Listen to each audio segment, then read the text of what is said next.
Hello, guys. It's Damien here from School of Attraction, and I've got the guest that we've got tonight he's actually one of my favorite guys to talk to. He and I have we've met in person probably about 3 times in our life, and always at the 21 convention, always in a foreign exotic city, and every time we meet, we have these incredible conversations. So I'm genuinely looking forward to having this conversation with him today. The man is Steve Maeda. He is the founder of The Sexual Life, and of course, he's the host of the awesome 21 convention. Steve, how you doing, buddy? What's up, man? How's it going? Yeah, Damien, good guy too. Obviously, you guys follow him, so you know that. Started. Cool, guys. So, what sort of prompted this? I mean, I talked to Steve, a couple of months ago, and I said to him, I really want to have a chat to you, but I want to talk about something that's really interesting that we're both fascinated about, and I know we have a lot of common ground. And Steve mentioned that he'd recently been sort of exploring open relationships and monogamy with his partner, and it had been really complicated, and it really messed him up in some ways. And and I was like, whoa, I have been through this. I've gone through a lot exploring this world of monogamy and open relationships, and I'm like, we have to talk about this with the guys, because the reality and the practice, it's so different, right? Dude, so look, I mean, I've done like I did an interview yesterday, and I was telling the person's like, look, I just liked sex. When it came to like pickup and seduction and all these different things that men come to, because it's like that's why we're here. It was like I wanted to do everything. I wanted to do every single thing, and all I had done before that was fail, get some success with women, have relationships in the most traditional sense that I could imagine, even though they were kind of crazy. So when I got some skills, it was like I wanted to do everything. That meant, that meant everything. That meant open relationships, of course. That meant swinging. That meant living with multiple people. That meant all this sort of stuff. And immediately it was like, this is crazy. And it's a lot of work. And I don't know if this is true, but one time my friend told me the symbol in Chinese for trouble, I could totally be getting this wrong, but just go with the metaphor, is the symbol of two women standing under one house. And so it was like, that was so true. It was like, this is crazy. This is insane, man. This is like all the problems of one woman get multiplied. And so even though there's two women now, it's not just two women. It's like there's more. There's just more intensity behind it. And I was like, this is crazy. So this was early on in my whole like 2007 or 8 or whatever. And I was like really looking, how could I get this? And I turned to the fellow coaches in the pickup world, and I really realized that they hadn't done this, or they had dated two girls at once and not told them and stuff like that. And it was just, there wasn't a lot of experience there. And so I really had to like look at outside of that industry and look at it myself. And, there's so much to the world of sex. You got to try it all to really get the definition of what it is. And I think that's my main message of it. But my second main message would be that all these ideas like monogamy, polyamory, swinging, being celibate, these are all man-made concepts to deal with our sex drive and how we interact with people. And we're going to get them wrong. But that doesn't mean that they're wrong. They're an attempt at our expression, and the expression is right. And the expression comes from us, our sex drive, our emotions, and all that good stuff. So really, that's really the main point that I'd like to make, is that there isn't a right or wrong. It's really that these are all just attempts to try and fulfill us socially and sexually. And maybe we should look at that fulfillment. Where are we getting that wrong? Yeah, it's interesting, because the journey for me, it started a while ago. I mean, it started with, because anyone who knows me knows that I'm a proficient reader, not just I really read an exorbitant amount of consume information, and I'd read a lot of materials like Sex at Dawn and other books that sort of discuss the concept of human monogamy and what is right. And I think you're onto something important there, that right or normal or I don't know, special human behavior is complicated, because everywhere I'd look, right? I mean, every bit of research, if you look at like human morphology, for example, the way we're shaped, there's great evidence to suggest we're not supposed to be monogamous, and there's great evidence to suggest that we should be monogamous. When you look at our genetic code, you see great evidence to suggest we're supposed to be monogamous, great evidence to suggest we're not. When you look at our hormonal balance, right, we have the vasopressin and the other bonding hormones that make us monogamous, but we have the way our testosterone cycles work and everything suggests that we're supposed to be not monogamous. And the reality is, the deeper we look, and it doesn't matter what field of science or research one does, it keeps coming up that humans aren't really one or the other. And what makes things even more complex is, you know, when we look at primates, when we look at different types of primates, we realize that complex animals, especially complex primates, often have multiple complex mating strategies, meaning odds are there is no right. There is no this is correct for humans, and it's probably humans are so complex emotionally, physically, socially, that they are capable of engaging in many different types of sexual, romantic, relationship-based engagement. Absolute one correct thing. And that's where I started this journey from, was that mindset of, holy shit, what's right for me then, and how do I find that? You know, it's interesting. Like, I'm not in all a scientist, and I don't like try and be any of that. But one of the things that I've like looked into in just kind of trying to understand it, right, is that when you look at neuroscience stuff, I looked at that for my last 21 convention speech about addiction, and trying to just get past the like, oh, it's dopamine, the neurotransmitter. Like, I really did my best to break down areas of the brain a little bit better. But again, not a scientist. But the interesting thing is that our as mammals, we need to live in a community. So that's just a mammal thing. But as human beings, what makes us pair bond is much more than most other animals and most other mammals. So as mammals, we got to live in a community, and that's important.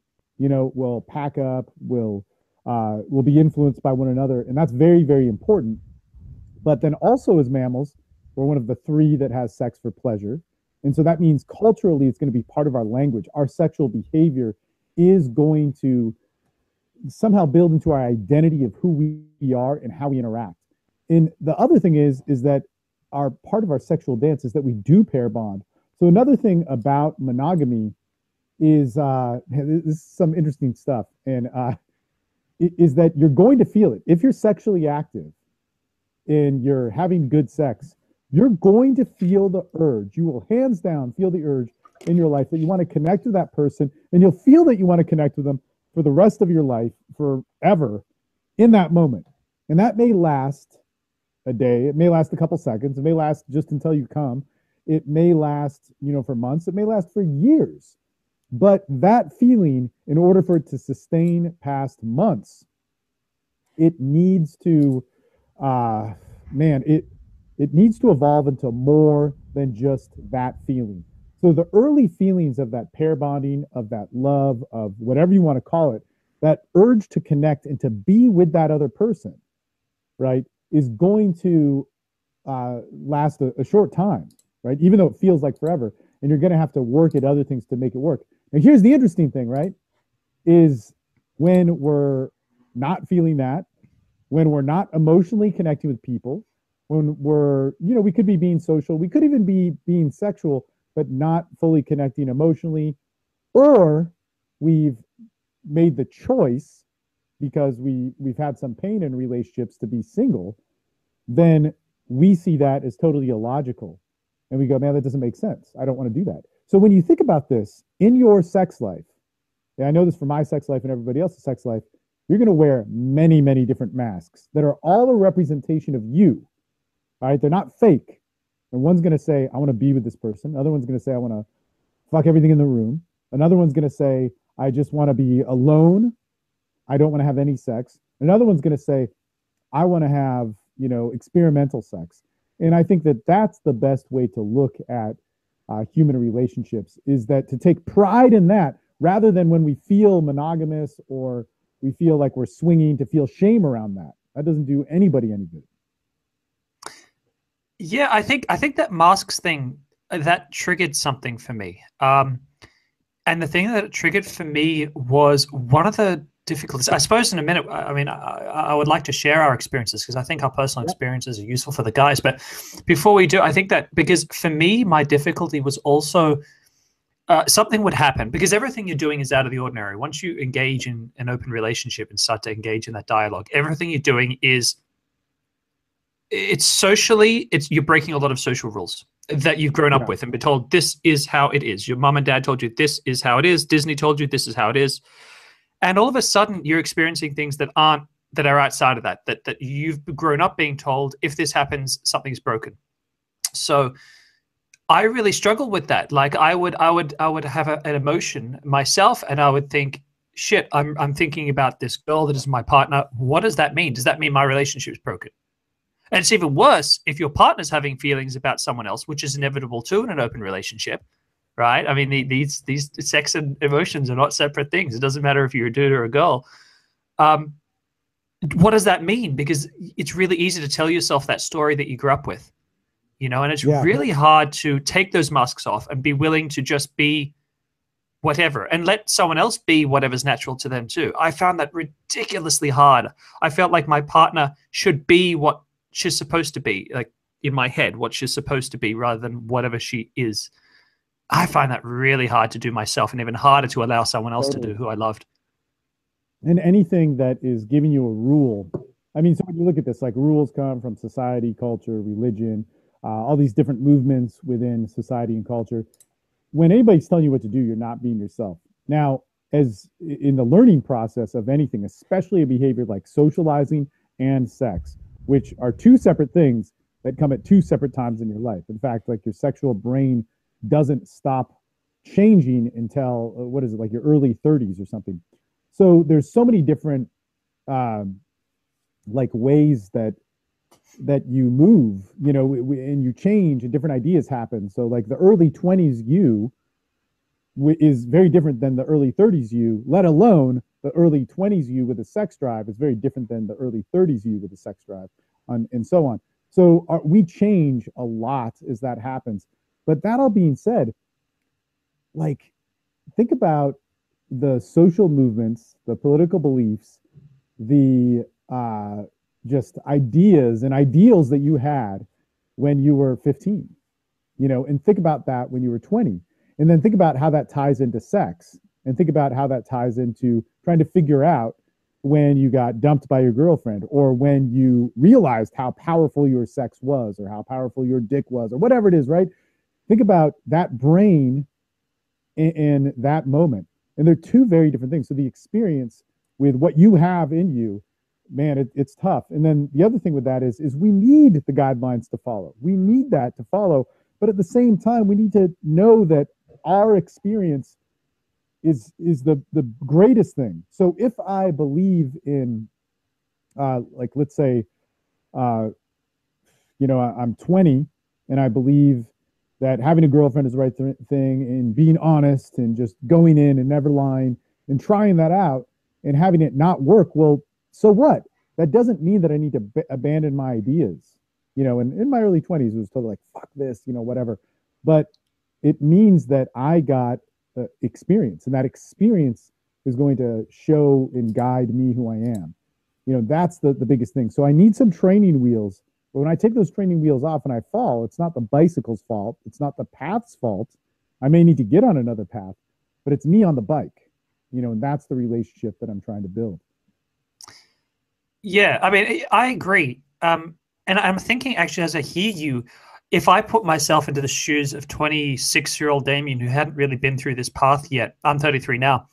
I wouldn't have understood what's so complicated about this. Like why, like it was hard for me to understand. It's an open relationship. You just try it. And if it doesn't work, you move on. I mean, it's simple, but it's not simple and it's never simple. And there's a lot to be learned. I think for an open relationship, there's a headspace that both parties need to be in. And there's this understanding. And yeah, you're right. I mean, you really do. Whatever I think I know now is going to be totally different in 5 years. And I've learned that. I've had to be very humble and learned that the hard way, that lesson. Yeah, Uh, another thing that I'd say is when you see like sex defined by groups now, like let's say if women need to look too much towards a way to define their sex, or if men need to look too much to a way to define their sex, you really get totally detached to where you're not even having sex and you're no longer an expression of yourself. And I think that causes a lot of damage. Yeah, yeah, it does. Gosh, yes. Yeah, I mean, that's almost a different conversation when you're talking about sex has to be you and not what you think it ought to be. You have to, but that's like this totally other beast, I think. I kind of cut myself off there because I sensed that you were going to switch to a different, and I cut you off. But anyway. Oh, good. But what I was going to say is, I was going to go from that. I was going to say, I would you be willing to share a bit of your story? Because I think, I mean, I'm happy to share some of mine as well to give you guys an insight into what, because I guess we often present ourselves as experts, as people who have a clue what we're talking about, but very often we go through emotional shit too, and that's willingness to go through that as part of how we've learned some important lessons. So I think it'd be great for the guys to hear a little bit about our stories if you'd be willing to share. Yeah, sure. I mean, like in terms of, so I've like had lots of experience with dating multiple women and living with multiple women, and I don't do that now. And that's not because I'm against it. I think every guy should do it. I think that every guy should do whatever you want and to figure out what you like. And I know a lot of people who've lived successfully in many different ways, but I definitely know far less people who've lived successfully in open relationships because it's a lot of work. So, I mean, man, there's been times where I'm going to brush through this really quick and then I'll get to like more personal stuff because that's what's actually on my mind and easier to talk about. But I mean, man, there were times where I had multiple girlfriends that lived separately from them. There were times where I would stay in the same house with two girls that I was active with, and that caused a lot of problems. I mean, I remember watching the show Big Love, which was about polygamy, and the guy was telling his son, the polygamist father figure was telling his son, he said, in order to have this life, it's a lot of work. It's a lot of responsibility. There's a lot of you being a man and Jesus Christ. That's very, very true. Whereas everybody is like the benefits and worshiping and sexual whatever. Man, whatever. Like you could do that as a single man much easier, hooking up with people if that's your goal. But there's also been times where I've had relationships where we've had open relationships. And the relationship I had before this one went on for 5 years, and it was amazing. It changed my life. In fact, I was at this place because I had so much sex from, I forget what it was, like 2006 to 2008, just like so many partners, and just got caught in this like kind of PUA headspace where you're with one person, but you forget, or like you're dating one girl in California, but you think she likes it in the way that a girl in Dallas likes it, and you get them all mixed up, and your sex life becomes so just bizarre. And it truly, for me, became about something else. I mean, I always had a high sex drive, but it was not about the like I had to limit the benefits of sex and the experience of sex in order to be having that sort of output of sex. Like I was really having sex as somebody else and not myself. Because it's like more and more and more and more. Oh man, count the lays, count the lays, count the lays. It was very important, and that behavior isn't necessarily bad. The behavior that's bad is not being yourself in the moment. So that all being said, I was like, man, did I even enjoy sex? So I was like, 30 at the time, and I was like, when I was 26 and I dated that girl for a really long time, I think it was just in my head, or I was misinterpreting things. I didn't really like sex, like, because I don't even like it. I have the urge to do it, but it's not enjoyable for me. I really thought that. And so I met this other girl and I spent 10 days with her. I was teaching a workshop, and then I met her. And then after the workshop, I spent 10 days with her, and all we did was have sex. And it was like amazing. And I loved it. And we fell in love, and it was awesome. Right. And we stayed together, and we were long distance for a while. And sometimes I'd go over there, and sometimes she'd come over here. And there were times where I'd date other people. There were times when, we decided on being monogamous, and then I'd cheat on her and so on. And there were times when I would be monogamous with her. I tried all these different things. I'd have girlfriends that I wouldn't sleep with. And it was just was crazy, but it was, to me, it was worth it because she was such a great woman. I mean, she was such a great woman in so many ways. Not only did she show me to enjoy sex again, but there's so much good stuff about her. Well, the interesting thing is in that 5 years, I probably slept with like 100 chicks. She was only with three. And there were a lot of times where we were open. And the other thing too is when everybody's sexuality is different. Not all guys are like this, but when she would hook up with another person, it turned me on. It also made me jealous, but it like turned me on more. So it was like this big thing, and like, got me all into it. And then it took the experience that she had away from her, because for me it was like, oh my god, this is like awesome. Tell me about it. And like I'd get all into that shit, right? Some guys are into that, some guys aren't. But then it would also make me jealous. So then after the fact, a day later, another side of me would creep in and would fuck with me. And like pickup and men's development and all this stuff says like you got to control the frame, you got to be strong, which none of these guys have really done this. None of these guys have really lived this life. And if they do, it's all for sensationalism, and it's not for the reality of like guys actually living a better life. How you listening to this, can go like, all right, how can I be a better man while having the sex drive that I have? Nobody's said, or people aren't saying that message, which is really sad. They're saying like, oh, well, fuck chicks because you have the sex drive and you're a man. And I do that, and I live with, 5 girls, and they all worship me because you would probably want to be worshipped by a woman. It just plays so much to just BS, right? And nobody's telling that real story. So for me, again, I was all alone. I remember I'd call people, and I'd talk to a few guys, Hypnotica and John Lichtenberg or Zan, who all said, hey, we don't always do this, and it takes a lot of work, and it's a pain in the ass. And I would talk to my other friends who actually, may have experimented with this, and they're like, yeah, it was awesome. It was great. It was super cool. And they talk about their unique quirks of when they were swinging or whatever it was that was there. In any case, what happened is towards the end of our relationship, we were fighting a lot for many reasons. People fight for all sorts of reasons. I think just not having good sex is not an excuse to end a relationship if you're really committed. If you're just whatever, you could pick and choose all these things. But if you're really committed, we were together 5 years, and it's like the orchestration of things really messed with us. So what happened is she was like, well, I want to see what things are like. In fact, I think it was me encouraging it, because one thing that happens in relationships, and I've lived a lot of stuff. This is some like more street stuff for you out there. But if you tell a girl what to do, if you're afraid of a girl leaving you, and you want her to stay, and you want to control and do it in kind of an assholey way. And I never did this with her. I did this with other girls that I wasn't as deep with. Encourage them to sleep with other people. It's like, well, go do it. Go do it. See what you think and do whatever. You make the choice. You do whatever you want. They'll do it. They get carried away. And I just know this from having, because like I said, I was with like 100 other girls in that 5-year time. And so with them, I'd be like, well, man, go fuck somebody else. I don't care. And I really didn't care. But then they'd be like, oh, will you let me, man? Like he fucked me so good, but I got to come back to you. They always come back with it. It's like crazy, right? It's like the most amazing thing you can do. So I did that with her. I did this with my girlfriend that I cared about like a lot. And so she did it, and she felt bad about it. But I did it really like forcefully, like aggressively.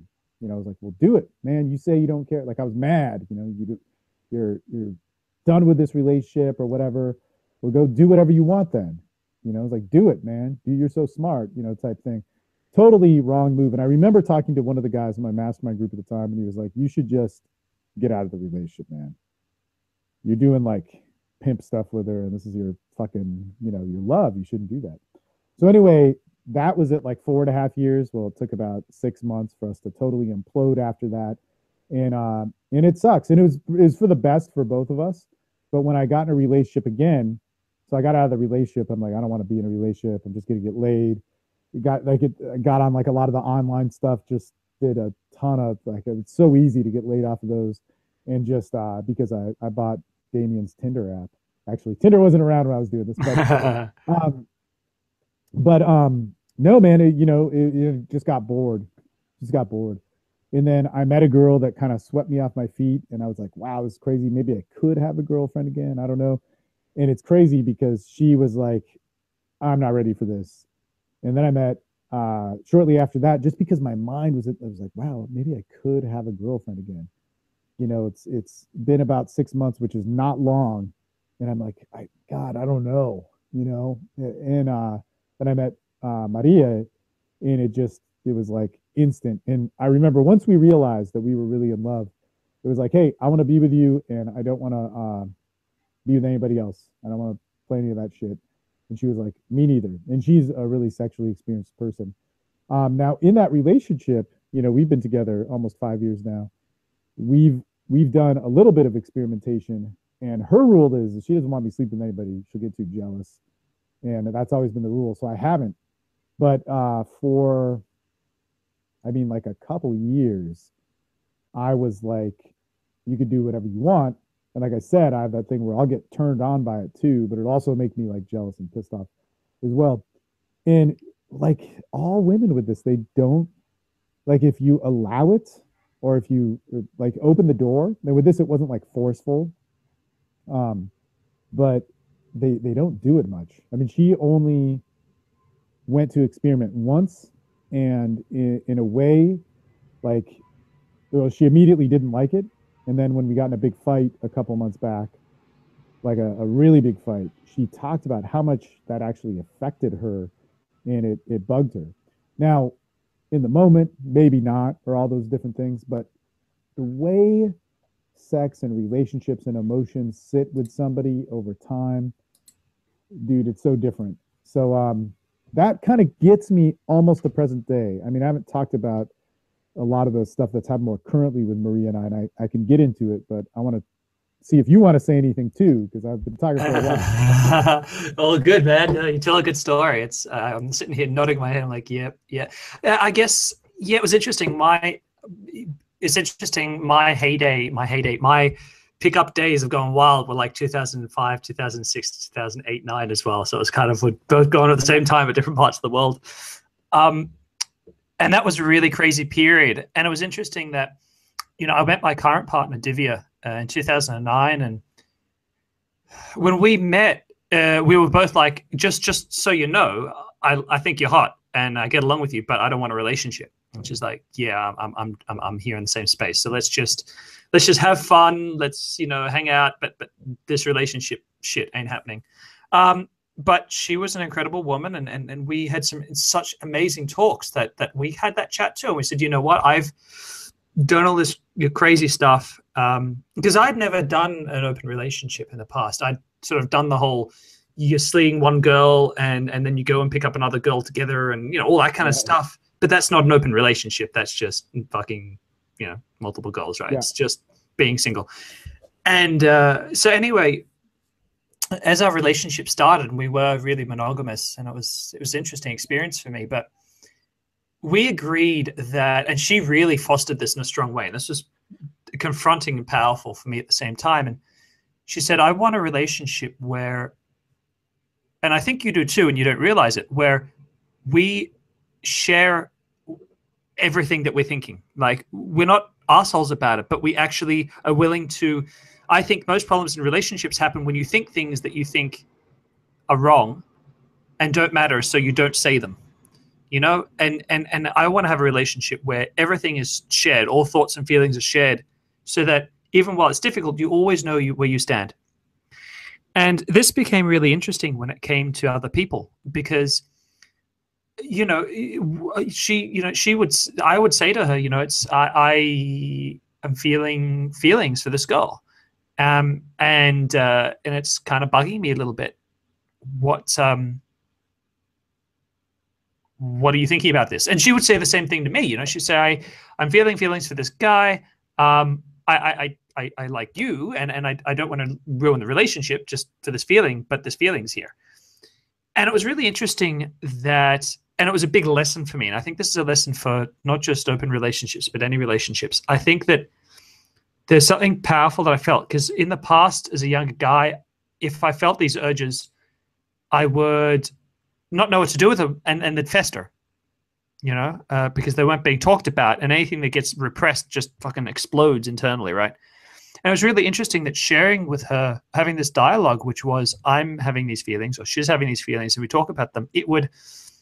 It's like a venting process. So they'd vent the gas, and then the thought of being with that other person wasn't so significant anymore because it wasn't bubbling up and being all sort of confined.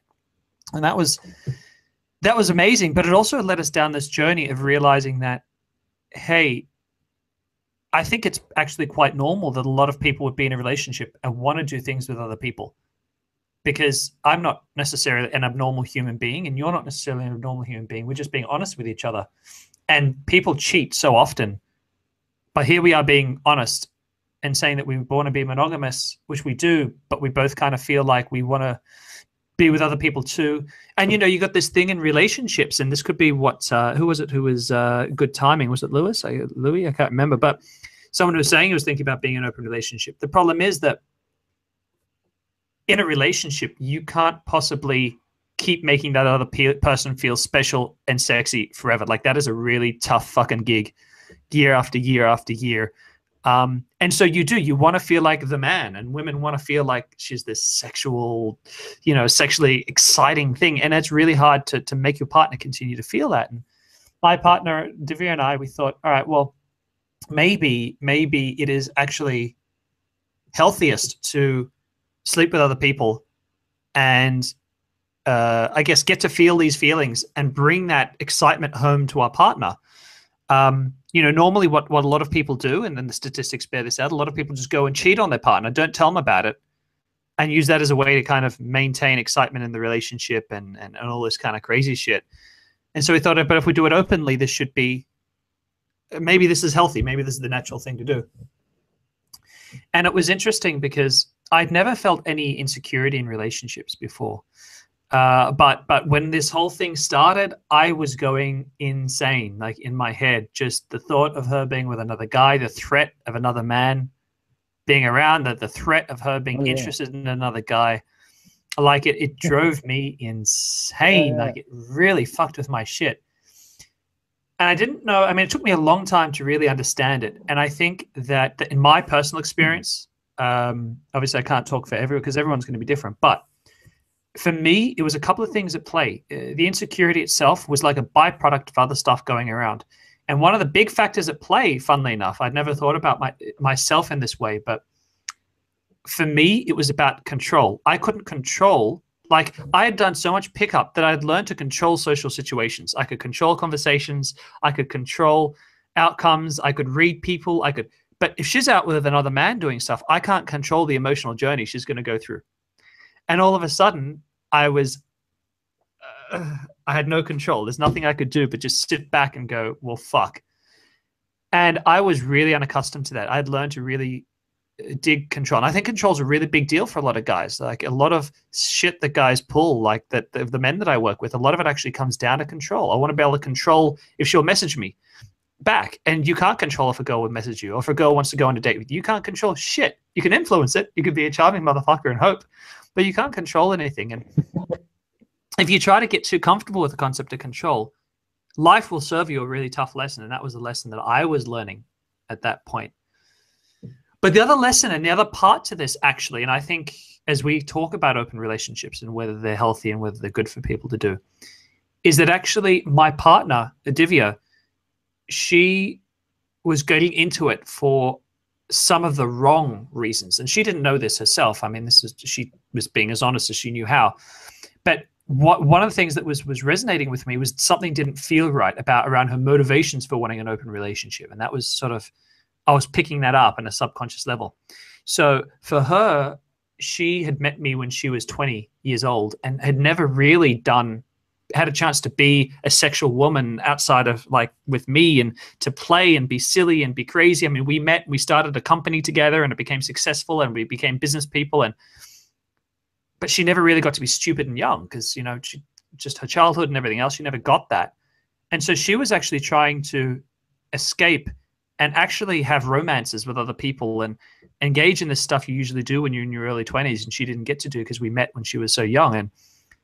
And so that was her thing. And I was picking up on that. And I think that one of the things I've learned, and I've talked to a lot of men about my experience is I think that you have to be certain in an open relationship if that's really what you want. And you got to be certain it's really what your partner wants. One thing, when we went to swingers clubs, my partner and I, we met a lot of couples where the dude's there and the woman's like, oh, it's his birthday. And I thought he'd like this because it's something he's always wanted. And I would cringe because the woman didn't really want to be there and she feels so uncomfortable. And I just wanted to hug her. I didn't want to have sex with this woman. I just want to hug her, you know, and like, it's okay. It's just a thing that he's got to go through. So, you know, you both have got to want it, but I think you've also both got to be in the right headspace. And it's very possible for men and or women to want an open relationship for unhealthy reasons because of shit you haven't dealt with. So when I was Steven, I could understand that idea of fucking lots of women and going nuts, but it not making you any happier. I can really relate to that because I reached a point, you know, where I'm going out and I have like 3 or 4 girls a week. It's ridiculous. And I realized that oftentimes I'm not even looking forward to sleeping with them or having them over. It's like, but I have this sense of duty to myself that I should do it because I wanted this for so long. And I should do it because I'm a man, and that's what men do, and that's what I've trained for, and all the wrong reasons to be having sex with people, as well as to feel better about myself, because sex is a drug like any other. So, you know, I think that it's important to understand why you want an open relationship and why your partner would want an open relationship. Because if something isn't sitting right there, if you've got emotional shit that's undealt with, open relationships are likely to bring that to bear, and you're gonna have hell to deal with if you haven't dealt with your own emotional crap when you engage in an open relationship with someone you really love and you're really connected with, not someone you just kind of hypothetically you're with. It doesn't really count, at least in the concept of what I'm talking about here. But yeah, I think that's a big thing for me of what I have learned from my experience so far. Yeah, I mean, it's funny because probably a lot of guys want to hear like, what are the tips and tricks to, you know, open relationship, and there are, you know, I mean, you have to be, you got to have rules. You know, the pussy's got to own the dick or the dick's got to own the pussy. That's the crude way of saying it. But one of you has to really be like, to be able to guide it. You know, it's great if both of you can do it, but statistics are that's not going to happen. So you have to be able to communicate. Also, you'll get more out of freedom than you will out of control. But so what I mean by that is like, you know, it's like, hey, well, do what you want, make it a choice, because it always should be me. Now, here's the thing: a lot of times we try and control that, you know. And so, like I was saying with my ex-girlfriend, I tried to control that because I knew she'd come back. And then there's the other thing too. It's like, well, if I am setting down the rules, that's an element of control. Rules are really a boundary that you put around so that people can, you know, work within. There's so much stuff that comes in with it. And then the other thing too, this is an interesting little, I guess, secret you could say, is that when I talk to men who've had affairs or that have had open relationships, and when I talk to women who've had affairs or had open relationships, they'll say the same thing. Well, no, they say 2 things. One that I hear from a lot of the guys is that, wow, it made me like my partner more. So even if they're cheating and they get past the guilt of that, they're like, God, now my sex life is reinvigorated. So there's something about that diversity that helps. The interesting thing is that second thing is there's a lot of people who feel guilty and then they don't have that. And then they do like it, but they're not open with it and honest with it. It just gets all crazy. So that's so interesting. You know, if you have sexual variety, it brings you back to it alleviates the sexual tension or maybe the other tensions that you're having with your main partner, and it allows things to come back up to the surface. It's really kind of an interesting thing. Yeah, go ahead. No, I was going to say, I think that's very true. It's amazing how you get perspective from that. I think it's very human to want to feel like, as a man, you want to feel like the man, and often picking up women, how women see you is how you get to feel like the man. So you do seek that, especially if, and a lot of guys aren't in our position where we really got good at the pickup stuff, and then a lot of guys have never had a chance to feel like the man, and I think that's actually dangerous. Yeah. That's where midlife crises and that stuff comes from. And women usually get a chance to feel like the sexy, attractive, you know, goddess sexually They get to feel that in their lives, and that's great. But everyone wants to keep feeling that and revisiting that. And I think it's this crucial human need. I think, I heard you talked about rules, and that it triggered another part of my experience that I would like to share, which was that I learned that rules are bad.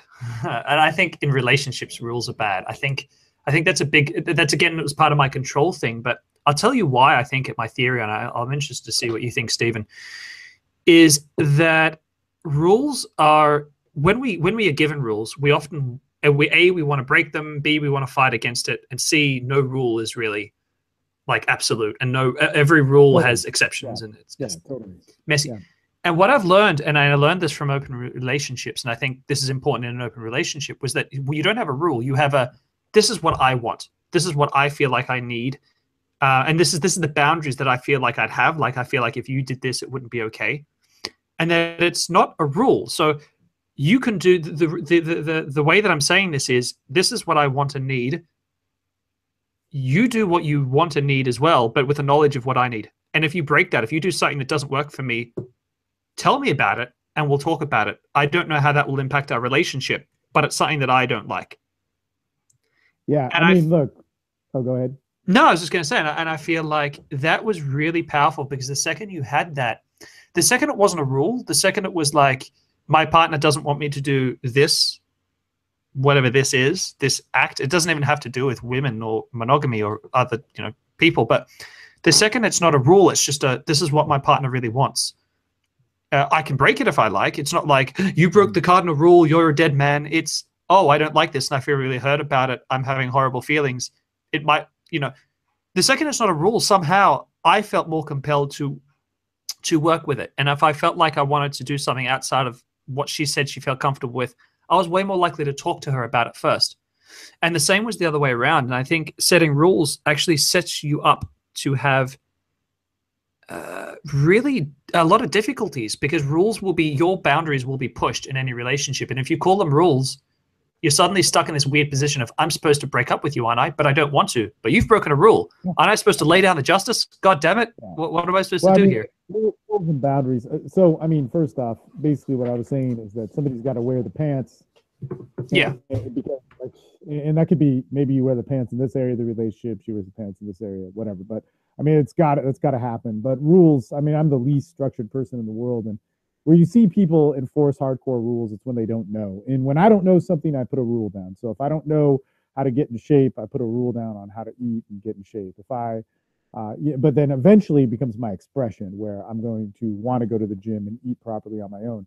But the rules are there when we don't know, or when our behavior needs to be, trained, or whatever you want to call it, into a certain particular deal.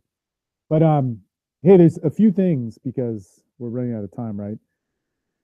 I want to say a couple things. So my most important things that I've learned in all of this is that relationships are going to happen in your life, and you have to be prepared for them. And they're going to be in all different things. And I think it's important to talk to men who are experienced in relationships, and not just men who've read a lot about them. When I mean experienced, I want to talk to men who've had kids. I want to talk to men who are, grandparents. I want to talk to men who've been married, who've been divorced, who've experienced or have that around you. Because I'll tell you this, when I'm 39 now, and maybe it's because of my age, I wonder about this stuff, is that my brain has calmed down so much, for better and for worse. But when Maria and I had problems a couple months back, and we were breaking up, it was very clear to me that I wanted to be with her, and that was it. And when you're in desperate modes and in pain, you think a lot of stupid shit, but that was very clear that I wanted that. And when I turned to a lot of guys who had experience in life that were actually a part of my groups, which is super cool, and not coaches, because there's a lot of coaches who haven't had the experience, right? And, I mean, how many other guys who do what we do actually have had a girlfriend? It's like there's very few that have for a long period of time. And when it is, it's like about control and status. It's so terrible. But in any case, these guys, what they said was like, look, there's a certain pride and masculinity to knowing what you want and not having to look at what other people say you're supposed to have. You know, like the men's movement or whatever, and knowing what your emotions are and fighting for that and saying that you want it and you changing for that and you changing for somebody else. We always hear that that's such a point of weakness. But the thing is the only people I know that do that, that hold on to like the image, and we got to hold on to the image. We got to hold on to the rule. When we don't know, we need the rule and the boundary, right? But once we find out who we are, we have to go, okay, I'm willing to do this. And I remember talking to this guy, Mike, and he said, no, fuck that, man. Fight for your family. Fight for what you believe in. Fight for that. And if you walk away from that at the end of the day, who cares if you said, I'm sorry in this conversation? Who cares for 6 months if you felt a little bit weak because of whatever, because you got to hold on to something that you believe in and who you are. Whereas everybody else is saying, that might hurt me. I'm going to have a bigger middle finger than everybody else. And it was just so amazing. You know, another guy, Rick, he was like, look, you know, you got to do what you got to do, but you're not trusting the healing process. You think pain is too much, you know? And so these are like things that we as men need to hear. And the best piece of advice that I got is a guy, Doc, and this guy, Mike, and they actually said, well, first it came down to this. All women want in a relationship is to be cherished and to feel secured. And if you can do those things, it alleviates so much tension. But what a man wants is he wants to be believed in. And if she can show that, it'll alleviate a lot of tension. Those are two big things. And one thing that Doc told me is he's like, okay, let's take that into consideration. Your woman right now is mad at you. She doesn't want to talk to you. She fucking hates you, right? And he's like, how about you just go in, because you go in, you try and talk to her, you explain yourself, it pisses her off. Why don't you just go in and just listen? And just go in and say, well, for my own feedback or whatever, I just want to hear your side of things. Not argue, which is very hard to do, by the way. And just hear what happens. And just hear it. He's like, when you do that, the stuff comes out. And then the only thing left is the love that's always been there. And that's what happens. You know, in order for that decision to go, okay, let's work this out, that's what happened. You know, it's such a beautiful thing. Whereas, what else do you hear from most men? No, force her, break her, win. She needs to realize she's a woman. She needs to, whatever. Hey, you know, I'll tell you this. I've done that stuff probably better than any of you out there. And I've broken a lot of women. I've like made it. I've owned them in whatever ways, you know, all that sort of shit, right, that people say. And there's so many people preaching that thing and they don't even do it right. And I don't want that, you know. I realize that, and if you want that, that's cool. But do it right at least, you know, to all the Reddit red pill motherfuckers out there. Like, fucking do it. Don't fucking write about it. Do it for real. I did it for real, man. I still have women coming to me this day who I'm amazed. Like, why would you talk? Like, anyway, but because you have that impact. But I didn't want that. What I wanted was a choice, a person to make a personal choice with their expressing their emotion to want me and to love me, and to make that decision for today that I was the best man for them. And that's a better feeling to have, and that's what I'm looking for. And I think that's what a lot of men are looking for. And the road to that isn't a straight line, nor the road to that is going to come from you just reading something. Like, get out, interact with men, be a part of a community, and build this dialogue so that, you know, I can come to you, because that's what I did. I went to my group that I built up over the last 10 years, you know, and got advice from those guys. So that I think is very important about this whole thing. Open relationships, closed, monogamy, swinging. You gotta express yourself and realize when you get lost on that road that you can have a place to turn to. Yeah, actually, I want to second that. I think the sign that was hugely powerful for me was a men's group. Was having a men's group to go to. That was a group of men who would be honest and go, dude, she's trying to fuck with you. Dude, you're trying to fuck with her. Or dude, you're fucking with yourself. But to call me on that shit, because it's really hard to see forest for the trees when you're really struggling. You know, and yeah, having a men's group, look up, like, find a men's group in your area. And yeah, exactly what you said, man. I mean, I only have insight to give because I've fucked up, you know, and live to tell the tale and learn from it. You know, and that's the only way. And I can't tell you the absolute perfect outcome, but I can tell you what I've learned and the important lessons that I've pulled away. And of course, you know, I know you're the same. No one is a guru in anything. They're just someone who's fucked up a lot and has some good, you know, advice to give as a result. You know, something else, just one other thing, because there's some good bonuses that I want to give you guys to so say thanks for, just reward you for being here. But before they do that, I just want to say, by the way, is there anyone or any material you think it would be great for guys to read? I know someone called Dan Savage. He's written some amazing stuff on, like, really real shit on open relationships. He's got a term that he calls monogamish, which is this idea of, you know, most people want to be monogamous, but there's an ish factor to almost every human being, and how do you deal with that? And he's written some really amazing stuff on that. So definitely look him up. I don't know if there's anyone else you'd recommend just on that topic, Steve. Man, I haven't thought about it. I mean, like, look, I would say, you know, if you want to talk about relationships and open relationships, I would say join Austin Men's Development, talk to Doc, talk to like a lot of the guys in my groups. That's what I do. In terms of like what you could get out of a publication, man, I don't know. Coaches I'd recommend, Hypnotica, John Lichtenberg. John Lichtenberg's a pretty amazing guy if you haven't heard of him. You know, Zan, obviously yourself, but these are all people who've like done this, right? This isn't like, you know, somebody who's conceptualized it or just done it a few times, or like, man, there's a guy that's a coach that talks about living with these chicks, and it's like, man, the guy's had like 2 fucking relationships in his life, and he's really popular and all this stuff. But it's like the message that I hear from like a John Lichtenberg or a Damien is much different. It's much more real, and it's not so dependent upon what's going to market well to people and what desperate guys are going to want. And that's very important, you know. So I would say, like, and I'm not a big reader. So, you know, you're a big reader. You look at all that stuff. I can't read it all, man. But so I like listening to people, talking to people, and building communities. So, you know, there's a lot of guys that I know that I turn to in my own groups that are just great. And then of coaches, you know, there's a lot of the guys that I'll talk to. Cool. Yeah. Anywhere where guys can get this stuff is amazing. Dude, this is kind of a topic where I just like to keep talking. But we can't do that because I think we'll be here for 3 hours and guys are like, shit, I'm getting hungry, motherfucker.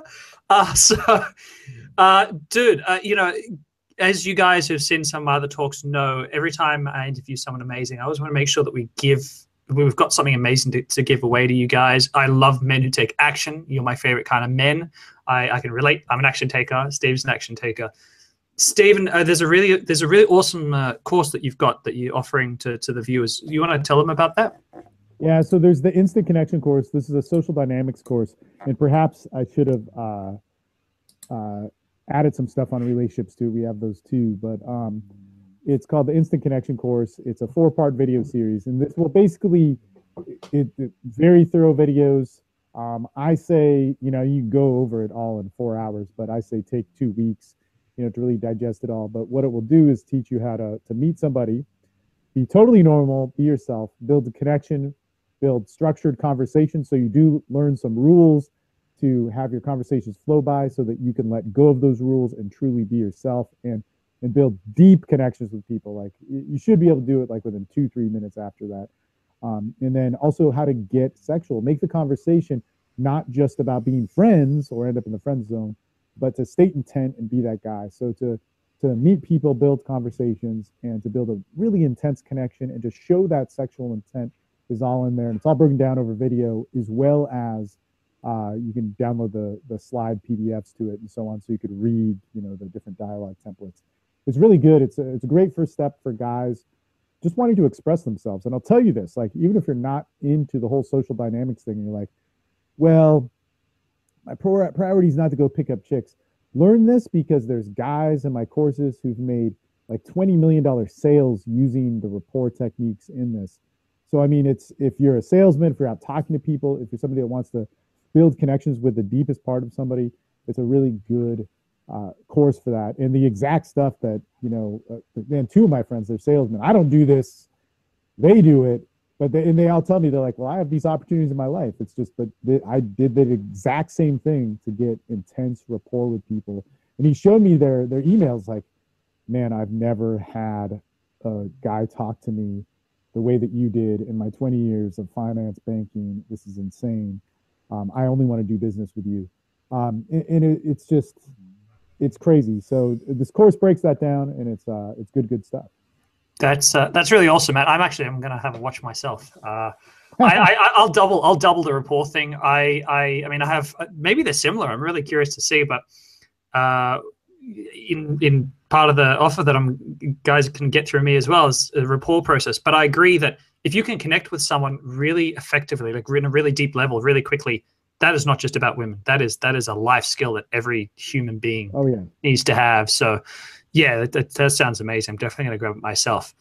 As for my end, guys, it's kind of like a double barrel. It's I know a lot of guys want quick wins. If you're here like a single guy, the first item that you get when you sign up is going to be, it's basically a bunch of 50 changes that you need to make to a Tinder profile, because we've just launched a whole Tinder training program, and Tinder is really easy to crack and get incredible results out of without a lot of social skills. To just start lining up dates is really effective. So they're gonna be getting that straight away, and then from that you can actually get access to my Sincere Seduction book, which is the complete sort of step-by-step guide about creating really like high-quality intimate relationships with what I call high-quality women who have their heads in the right spaces. This is not about manipulating or playing games with people. It's about being a very real, confident, genuine version of yourself, but being able to attract amazing women that way. So, it's, yeah, grab at that, guys, because that's, we sell. I mean, we sell a lot of copies of that, and you guys are getting that for free because you're here in person. And these are two amazing packages. Take advantage of it. Take action while the iron's hot. Steve, buddy, thank you so much for being here. I know the guys watching just, I know that they appreciate the shit out of you taking the time to talk to them here. Yeah, no problem, man. Thanks for allowing this format and forum. It's a good one. I haven't done it, so it's pretty cool to do it and maybe even implement it myself because it's so effective. Cool, man. And guys, you men watching, I have respect like nothing else for you men who are here on this journey, challenging this stuff. Most men just go day by day, like in quiet desperation, and not willing to challenge themselves. And you men, you're the special men. So I just much respect. Awesome. Yeah, thank you guys so much. We'll see you guys. Cheers, guys. See you later.